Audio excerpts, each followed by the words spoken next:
Hello friends, आज हम बात कर रहे हैं प्राइम इंडस्ट्री शेयर के बारे में। पिछले कुछ दिनों से इस स्टॉक में लगातार अपर सर्किट देखने को मिल रहा है। तो फ्रेंड्स, क्या समान बनता है, स्टॉक को बाय करना चाहिए या फिर अब इसमें वेट करें, और साथ में इस कंपनी के फंडामेंटल और चार्ट पैटर्न के बारे में बात करेंगे। क्या स्टॉक फ्यूचर में मल्टीपल रिटर्न दे सकता है?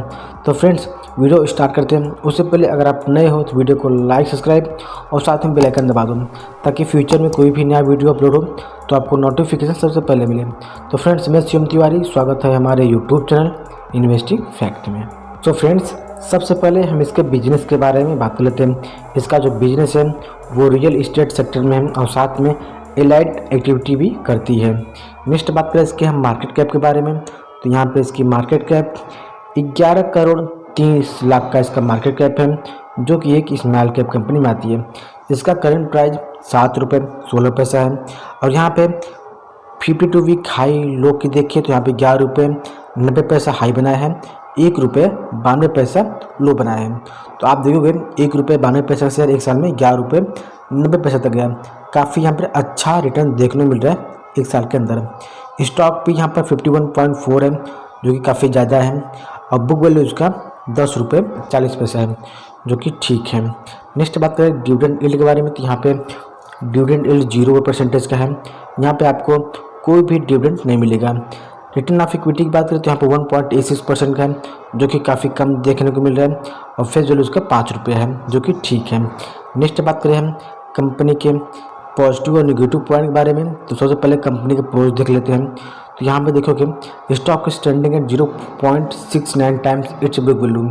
यहाँ पर एक अच्छी बात यह है कि ये स्टॉक अपने बुक वैल्यू पर बहुत कम, एक टाइम से भी कम 0.69 टाइम तक ट्रेंड किया है, जो कि काफ़ी अच्छा है। नेगेटिव पॉइंट के बारे में बात करें, कंपनी लगातार प्रॉफिट बुक कर रही है, बट यहाँ पे डिविडेंड नहीं पे कर रही है। एंड सेकेंड बात करें यहाँ पर, इसका इंटरेस्ट कवरेज काफ़ी कम देखने को मिल रहा है। और थर्ड पॉइंट है यहाँ रिटर्न ऑफ इक्विटी काफ़ी कम देखने को मिल रहा है। पिछले 3 साल से इसका जो रिटर्न ऑफ इक्विटी है 4.17% का है, जो कि काफ़ी कम है।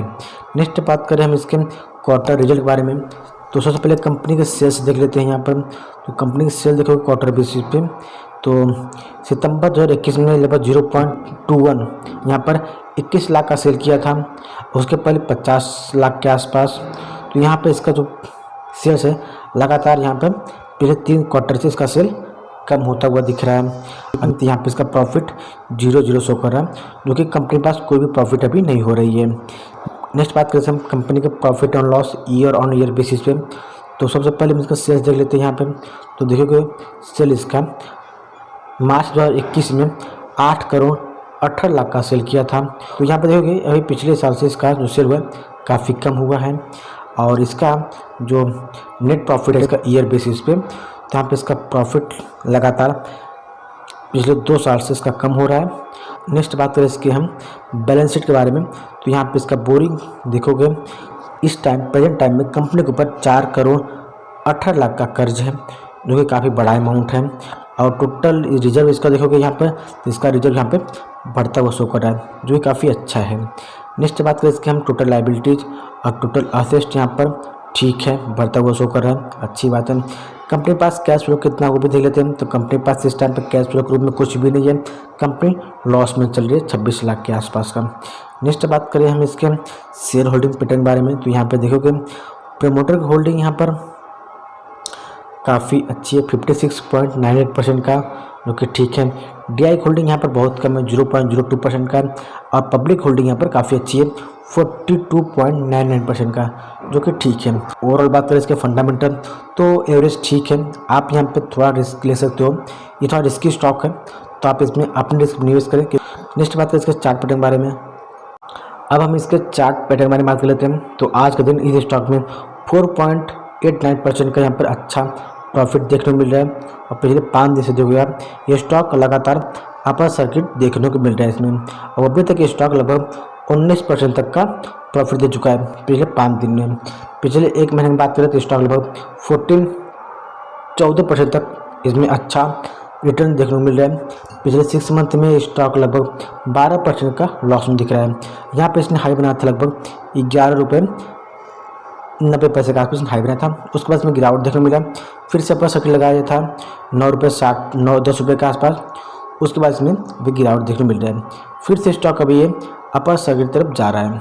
नेक्स्ट बात करें इसके ईयर टू डेट के बारे में, तो यहाँ पे स्टॉक लगभग 180% का अच्छा यहाँ पे रिटर्न दे रहा है। 1 ईयर चार्ट पैटर्न देखें स्टॉक के बारे में, तो यहाँ पे 372% का रिटर्न दिया है 1 साल के अंदर, काफ़ी अच्छा है। ये स्टॉक के साथ पहले इसका प्राइस चल रहा था ₹1.60 के नज़दीक।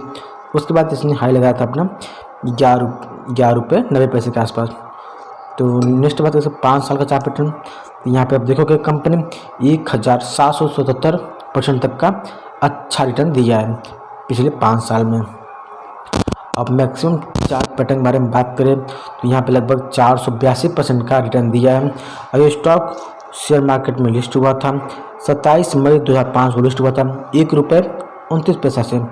उसके बाद स्टॉक में यहाँ पे तेजी देखने को मिली, स्टार्टिंग में लगभग ₹8.25 हाई बना था। उसके बाद स्टॉक में गिरावट देखने को मिला, फिर से अपर गया फिर से गिरावट हुआ, इसमें फिर से यहाँ पर अपर गया था 2011 में, फिर से गिरावट देखने को मिला। अभी आप इसमें फिर से अपर सर्किट देखने को मिल रहा है, अभी फिर से गिरावट चालू है।